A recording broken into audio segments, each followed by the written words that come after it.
Hello students, good morning. आप सभी का एनपीएस नुया वाली के ऑनलाइन प्लेटफॉर्म पर स्वागत है। आज का हमारा ये वीडियो है, ये कक्षा 10वीं की दूसरी जो कविता है तुलसीदास द्वारा रचित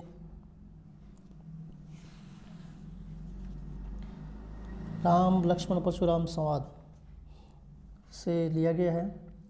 इसके प्रथम जो 3 पद है वो इस कविता के माध्यम से आपको व्याख्या के रूप में समझाए जाएंगे। इस कविता के अंदर जो तुलसीदास जी है वो परशुराम और लक्ष्मण के बीच में जो संवाद होता है उनके बारे में हम बताते हैं। जब सीता स्वयंवर होता है और उसमें भगवान श्री राम होते हैं, वो शिव धनुष को तोड़ते हैं, तो उस धनुष को टूटते हुए धनुष को देखकर परशुराम जी को गुस्सा आ जाता है। और उस गुस्से में जब वो उस राजसभा में जो कुछ भी वार्तालाप लक्ष्मण के साथ करते हैं उसके बारे में प्रकाश डाला गया है। तो बिना देरी किए हुए हम अपनी जो वीडियो है वो शुरू करते हैं। इसमें कहा है कि नाथ समधनु भंज निहारा, होई क्यों एक दास तुम्हारा, आय से कहू कहिए किन मोही, सुनी रिसाई बोले मुन कोही, सेव को सो जो करे सेवकाई, अरि करनी करे अरि लड़ाई, सुनो राम जही शिव धनु तोरा, सम सहस्त्र भाव सम रिपु मोरा, सो बिलगाव बिहाई समाजा, न अते जही सब न त मारे जही सब राजा, सुने मुनि बचन लखन मुस्काने, बोले परसु धरी अब माने, बहुत नहीं तोरी लड़काई, कबू न असी रीस के नहीं गोसाई, यही धनु पर ममता कही तू, सुनी रिसाए कह मृगकुल के तू, रे नरप बालक काल बस बोल तो ही न संभार, दुनि सम त्रिपुरारी धनु विदित सकल संसार। तो इस पूरे जो वाक्यांश पद है इसके अंदर क्या कहा गया है, नाथ समधनु भंज निहारा, कि जब जो शिव धनुष होता है उसको टूटा हुआ देखकर परशुराम जी क्रोधित होते हैं, तो उस क्रोध के समय में श्री राम जी कहते हैं कि हे नाथ, परशुराम जी बोलते हैं कि हे नाथ समधनु यानी जो शिव धनुष है वो जो परशुराम जी वो कहते हैं कि समधनु यानी शिव का जो धनुष है भंज निहारा मतलब इसको तोड़ दिया, भंज तोड़ने वाला, होई केहू एक दास तुम्हारा, कि जो शिव धनुष को जो तोड़ने वाला है वो जो राम है वो परशुराम जी से कहते हैं कि हे नाथ, हे स्वामी, जो शिव धनुष को तोड़ने वाला है, होई कोई दास तुम्हारा, आपका ही कोई सेवक होगा, उसी ने तोड़ा। ऐसे कही किन मोही, आप आज्ञा दीजिए मुझे क्या करना चाहिए, मतलब कही किन मोही, मुनि रिसाई बोले मुनि को ही। अब जो मुनि होते हैं यानी परशुराम जी को बोला गया कि रिसाई, मुनि रिसाई क्रोध में होकर और वो बोलते हैं कि मुनि को ही, सेवक सो करे सेवका यानी सेवक तो वो होते हैं जो सेवा करते हैं, अरि करनी यानी शत्रुता करनी, अरि करनी शत्रुता करने वाला, करी लड़ाई उनके साथ तो लड़ाई की जाती है। जब शिव धनुष टूट जाता है तो उसके बाद जब परशुराम जी क्रोध करते हैं तो उस क्रोध में जो राम होते हैं वो कहते हैं कि शिव धनुष तोड़ने वाला भी आपका ही कोई सेवक हो गया। लेकिन ये बात सुनकर जो क्रोधित होकर परशुराम जी कहते हैं कि सेवक तो वो होता है जो सेवा करता है, अरि करनी यानी शत्रुता करना, शिव धनुष को तोड़ने वाला तो शत्रुता वाला काम हो गया, इसलिए उनके साथ तो लड़ाई की जाती है।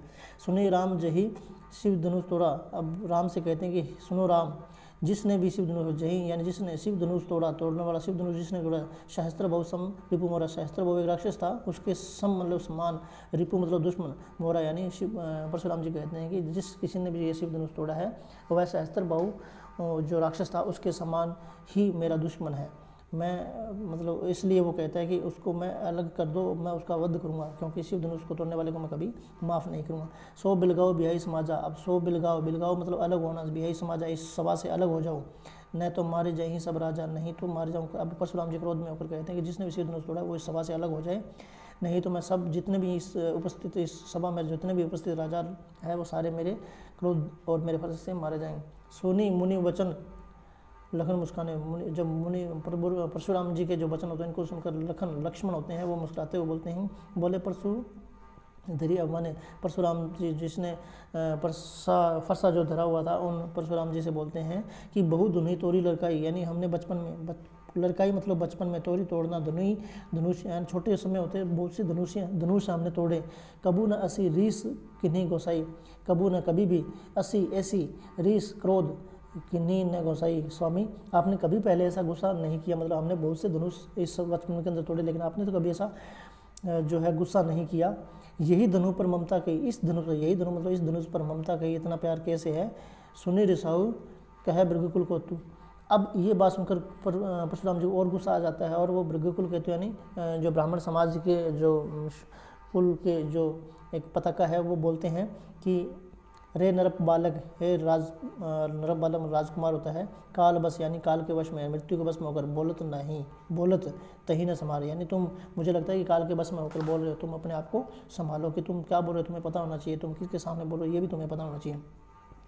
धनुष सम, सारे धनुषी हैं, त्रिपुरारी धनु यानी शिव के धनुष विदित सकल, यानी जो तुम बता रहे हैं जिन धनुषों को तोड़ने की बात कर रहा है, और ये जो त्रिपुरारी धनु यानी शिव का जो धनुष है, इस धनुष में और उन धनुष में बहुत फर्क है, और ये फर्क भी सारा संसार है जो जानता है। यानी परशुराम और लक्ष्मण के बीच में जो संवाद होता है वो कहता है कि हमने तो बहुत से धनुष तोड़े, तभी आपने कभी ऐसा गुस्सा नहीं दिखाया, तो अब कैसे? तो जब वो कहते हैं कि हे राजकुमार, तुम्हें पता नहीं कि तुम क्या बोल रहे हो, तुम्हें यही नहीं पता है कि शिव का जो धनुष है और आम जो धनुष है उनके बीच में भी काफ़ी अंतर है, और ये सारा संसार जानता है, फिर तुम ऐसी बातें क्यों कर रहे हो। ये जो पहला पद था। अब दूसरा पद क्या कहता है? दूसरा पद कहता है कि लखन कहा हंसी हमरे जाना, सुनो देव सब धनुष माना। लखन कहते हैं, हंसते हुए कहता है कि हे नाथ, हमने तो जाना सभी धनुष है वो समान, यानी सारे जितने भी धनुष होते हैं वो सारे एक समान ही होते हैं। का क्षति लाभ जन धनु तोड़े, इस धनुष को तोड़ने पर क्या क्षति, क्षति मतलब हानि, और लाभ, और क्या लाभ होने वाला है, जो हमने इस धनुष को तोड़ने से हमें ना तो कोई लाभ हुआ ना कोई जो है हानि हुई। देखा राम नयन के बोरे, जो भ्राता श्री राम है उन्होंने नयन यानी नए के भरोसे इसको देखा, छुवत टूट रघुपति न दोषो। अब इसको जब देखा तो उन्होंने हाथ लगाते यानी छूते ही है टूट गया। रघुपति यानी श्री राम का इसमें कोई दोष नहीं, मेरे भ्राता श्री राम है, इनका कोई दोष नहीं है।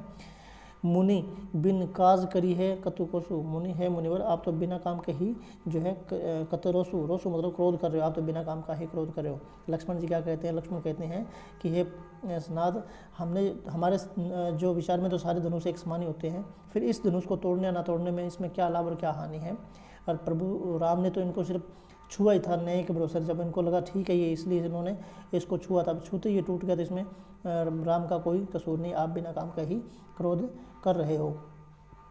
तो बोले चित्ते परसु की ओर, अब फिर जो परशुराम होते हैं वो बोले चित्ते देख कर, परसु यानी फरसे की ओर, अपना उनका जो हथियार था फरसा उसकी ओर देख कर बोलते रे सट, हे मूर्ख, सुने स्वभाव न मोरा, तूने मेरे स्वभाव मतलब स्वभाव न मोरा, मेरे स्वभाव के बारे में नहीं सुना, यानी मैं अत्यंत ही क्रोधी इंसान हूँ, तो मेरे बारे में सुना नहीं, इसीलिए तुम ऐसी बात बोल रहे हो। बालक बोले बंधु नहीं तो ही, वो कहते हैं मैं बालक समझ कर, बालक बोले बंधु ने तो ही, बंधु मतलब मारना, मैं तुम्हारा वध नहीं कर रहा हूँ, केवल मुनि जड़ जाने मोहि, केवल मुनि, मुझे तुम सिर्फ एक मुनिवर यानी ऋषि समझ कर ऐसी बातें मत करना। बाल ब्रह्मचारी अति कोई, मैं एक बाल ब्रह्मचारी हूँ और अति क्रोधी, यानी मेरे अंदर बहुत क्रोध है। विश्व विदित क्षत्रिय कुल द्रोही, विश्व विख्यात हूँ मैं क्षत्रिय कुल यानी जो राजा महाराजाओं के जो कुल है उनका द्रोही हूँ, हमेशा से मैं उनका दुश्मन रहा हूँ। तू मेरे साथ जिस लय में बात कर रहा है वो बात करना, तू शायद मेरे बारे में जानता नहीं है, मैं बहुत ही जो क्रोधी ऋषि हूँ और क्षत्रिय कुल का हमेशा से ही दुश्मन रहा हूँ मैं। भुजबल भूमि भूपमिन की थी, भुजबल यानी मेरी भुजाओं के बल से, भूमि भूप राजाओं, बिन किनी यानी बहुत से राजाओं की जो धरती है वो मैंने उनसे मारकर उनसे छीन लिया। विपुल बार बहुत बार महिदेव ने दिन यानी ब्राह्मणों को मैंने उसको दान कर दिया, इसलिए तुम शायद मेरे बारे में जानते नहीं हो, तभी जाकर ऐसी बातें मुझसे कर रहे हो।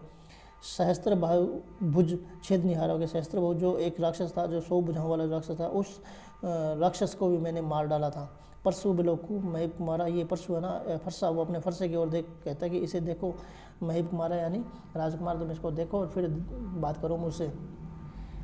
मात पिता जनी सोच बस करिए मैं इस किशोर, माता पिता यानी तुम अपने माता पिता सोच बस करना चाहते हो, करिए मैं इस कुमार, हे राजकुमार तुम ध्यान रखो, तुम्हें शायद अपनी चिंता नहीं, लेकिन तुम्हें ये पता नहीं कि तुम्हारे मरने से तुम्हारे माता पिता को चिंता हो जाए, कहीं ऐसा ना हो कि मेरे क्रोध की बलि तुम चढ़ जाओ। गर्भ ने कि अर्भक दलन परसों, गर्भ में अर्भक जो बच्चे होते हैं दलन वो मर जाते हैं, परसु मोर अति गौर, मेरे वर्षों को देखकर जो गर्भ के बच्चे होते हैं वो भी मृत्यु प्राप्त हो जाए। कहने का भाव क्या है कि इतना मेरे क्रोध को देखकर जो गर्भवती स्त्रियां हैं वो डर जाती है और डरने से उनके जो गर्भ में बच्चे होते हैं उनकी मृत्यु तक हो जाती है। तो शायद तुम मेरे बारे में जानते नहीं तभी ऐसा कुछ बोल रहे हो।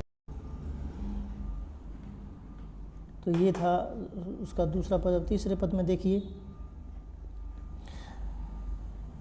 बिहसी लखन बोले, बिहसी फिर हंसकर लखन बोले, मृदुवाणी मीठी वाणी में बोलते हैं, मधुर वाणी में बोलते हैं, अहो मुनिसो महाबट मानी, हे मुनिवर, मैंने तो आपको मुनिवर समझा, लेकिन आप तो अपने आप को बहुत ही बड़ा जो वीर समझते हो, महाबट मतलब शूरवीर समझते हो।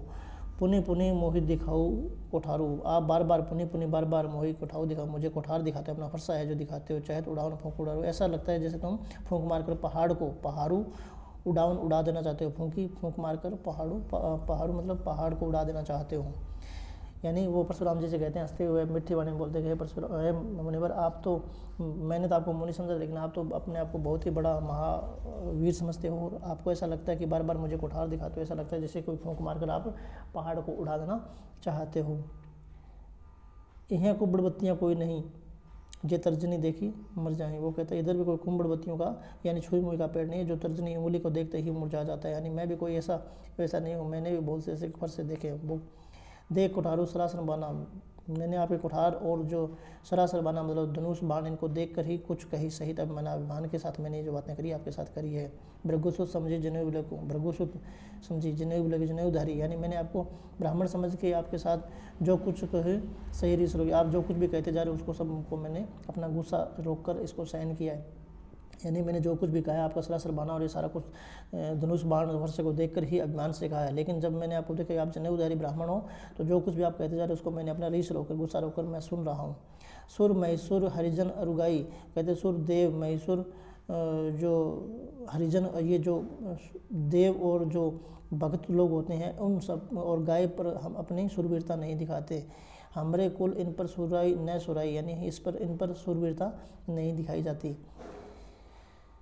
बंदे प्रभु बंदे पापू और अपकीर्ति हारे, कहते हैं कि इनको बंदे मतलब वध करने से पाप लगता है, और अपकीर्ति होता है अपयश होना, यानी बेइज्जती होना कह सकते हो। हारे इनसे बेइज्जती हैं तो हमारा यश कम होता है, और अगर इनका पाप करते हैं, इनको मार देते हैं, हमें पाप लगता है। इसलिए हम देवों पर और जो भक्तों पर और गायों पर है जो किसी प्रकार की अपने, और ब्राह्मणों पर, मैसूर मतलब ब्राह्मणों पर अपनी सुरवीरता नहीं दिखाते। इसलिए मैं आपके साथ लड़ना नहीं चाहता। मारतू पाँव पड़िए तुम्हारे, मैं तो आपके माफ़ी चाहता हूँ और आपके पाँव पड़कर आपसे क्षमा मांगता हूँ। कोटि कुलिस सम वचन तुम्हारा, आप बार बार मुझे जो फरसा दिखा रहे हो। कोटि कुलिस यानी करोड़ों वज्र के समान है जो वचन आपके वचन है जो वो इतने कठोर है। व्यर्थी धनु बाण कुठारा, आपने तो व्यर्थ में ही बाण कुठारा जो है ये ये जो धनुष बाण वगैरह उठा रखे, इसका कोई मतलब ही नहीं। आपके तो वचन इतने कठोर है कि वचनों से ही इंसान मर जाता है।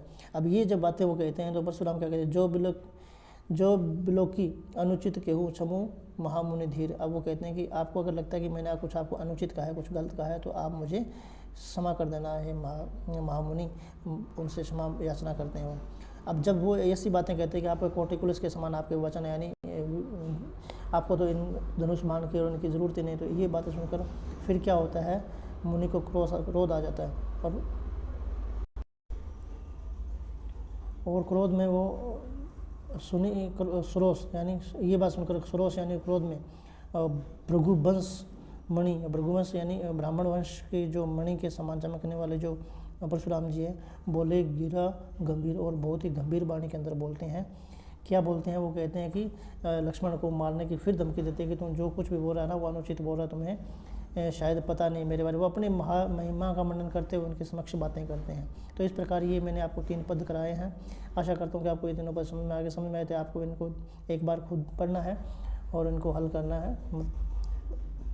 आज की वीडियो हम यहीं समाप्त करते हैं। बाकी जो रहे जितने पद उनको कल आप हल करने की कोशिश करें, आपको समझाने की कोशिश करूँगा। तो आज की वीडियो हम यहीं समाप्त करते हैं। जय हिंद, जय भारत।